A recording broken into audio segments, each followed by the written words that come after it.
Carolina Panthers traded a 6th-round 2023 pick for Stephon Gilmore. The 2019 defensive MVP and multi-time Pro Bowler is now a Carolina Panther, and you know we got to talk about it. You're listening to Money in the Bank. So before we go into celebratory mode, let's get the business dealings out of the way first. The Carolina Panthers received Stephon Gilmore by sending a 2023 6th-round pick for the defensive MVP. Now, if Stephon Gilmore were not to resign in Carolina after next season, after this current season, the Panthers would receive a 5th-round comp pick for that reason. Now, the Panthers will be responsible for his 2021 contract that will be $5.8 million this year. Not a lot of money coming off the books there for Carolina. It's a great deal to be able to pick up a defensive MVP, all-pro level cornerback that has been in the top 5 of this position for the last 5 years. So the Carolina Panthers did a great job there. And look, big shouts out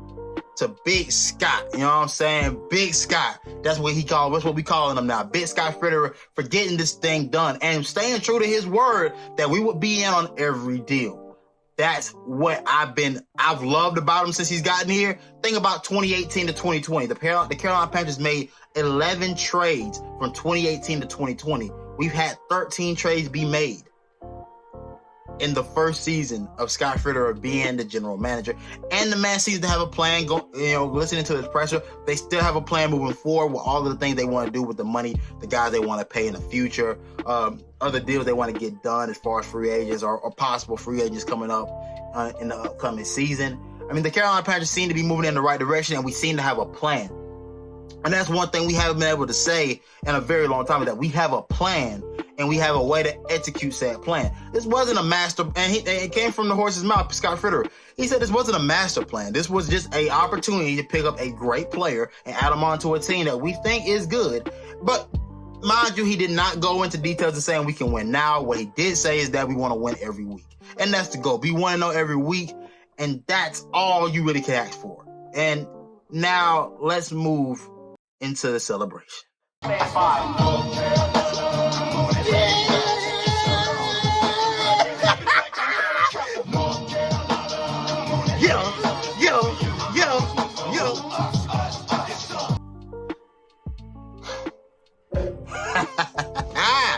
Yeah, baby. Look, man, I'm ultra excited about this pickup, man. I'm ultra excited because this is the first time I felt like this. We have management that is all in on winning Super Bowls, man. I mean, look, let's be clear here. Let's be clear. Well, this team isn't ready yet, but to see a team but you think about the times with Luke Kuechly, with Cam Newton, all of those years, you had nearly a decade of those guys, and you didn't make necessary moves. You didn't make big splashy moves to go bring talent in. You didn't fully capitalize on what you had there. I see a regime now that at least with what we have, they're saying, let's maximize it. Scott Fitterer has been in talks for trading for offensive linemen. Teams are not budging according to him. And I truly, and here's the thing, I believe it. I believe they're trying. I believe there's actually somebody in the room making calls and getting it done because we see the proof. We see the CJ Henderson deal. And I would have been okay. Honestly, God was truly surprised by this. I would have been okay if we weren't involved into this deal, because I looked at what you just did with the CJ Henderson deal. That was a steal. I think it's a steal. I think it's a big steal. I think CJ Henderson will be a player for years to come. I don't know if in Carolina, but I do think he will be a good player. So if you didn't go after Stephon Gilmore, I would have had no issues with it. The biggest thing here is that, we have management that we can believe in. And that's sometimes the biggest battle you have to get over. That's the biggest hump. But think about the Cincinnati Bengals. Let's talk about other teams in the NFL. Think about the Cincinnati Bengals and what they've had. They've had good players come through that franchise. They have horrible management. They haven't had great coaching. They haven't had a lot of things. The Detroit Lions, a great example. That's probably a much better example than the Cincinnati example I just gave. The Detroit Lions.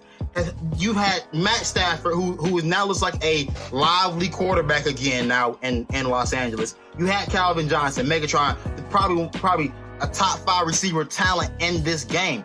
Barry Sanders, who's arguably one of the best running backs who ever laced them up. And you never won you've won jack squat with all of those guys. And you know why? Because of management. Because management never put forth the effort to put together a great team. It never gave these guys the requisite weapons to work with. They never put together an entire team, an entire unit. And what Carolina's done is they're showing you, like, hey man, if you're a fan, you pay your money, you're dedicated to this team. We'll show the same dedication in how we go about our jobs. And it's for the first time, it feels like the passion of the fan base has met the passion of management, and we're seeing it come together. Now again, we have a lot of work to do. Let's not be fooled here. There's a lot of work to be done for the Carolina Panthers, especially with that offensive line and hopefully starting some of our younger guys in order to allow them to see what we have there. Because Cam Irving, I'm out. I've been out. I was early on the outs with these guys, but I mean, they just proved this. They proved all of us right, and showing that you can't go cheap at key positions like that. And hopefully we'll understand that next draft season, and we'll be looking to grab an offensive lineman, specifically a left tackle. Hopefully. But yeah, man, it's just a matter of the Carolina Panthers making a great move, and what does this mean now for the Panthers' future? Well, as far as like what does it mean for this season? I've said it before and I'll say it again. Don't expect Super Bowls to come this year. Honestly don't expect them ever, because it's not guaranteed that you'll ever win one. But do expect this team to be in contention for the playoffs. They can play with the likes of a Tampa Bay now because they have the horses to run with these teams, at least defensively. Offensively, you're still lagging behind. Given Phil Snow the requisite weapons to go up against great competition, bro, I can't knock it, you know. But yeah, all in all, Carolina is still a unit behind from being a true contender. Let's be clear here. Stephon Gilmore does not block your blind side for your quarterback. Let's just got to be honest about what we're dealing with right here. You're still one position group away from being true contenders, but I am happy that you went out and you got something, because even if it doesn't work out, we still gained something in a fifth round pick. It may not be much, but it's better than what we had before. So I mean, we're seeing the opportunities, and we'll see what this team does. But if I had to be anyone to say anything, I'd say you have a better chance of playing Arizona with this group now. You have a better chance of playing Tampa Bay with this group. You have a chance to win. That offensive line is going to be the telltale sign of whether we got a chance or not. But what I will say is that we have a future that looks to be bright, and hopefully it stays that way.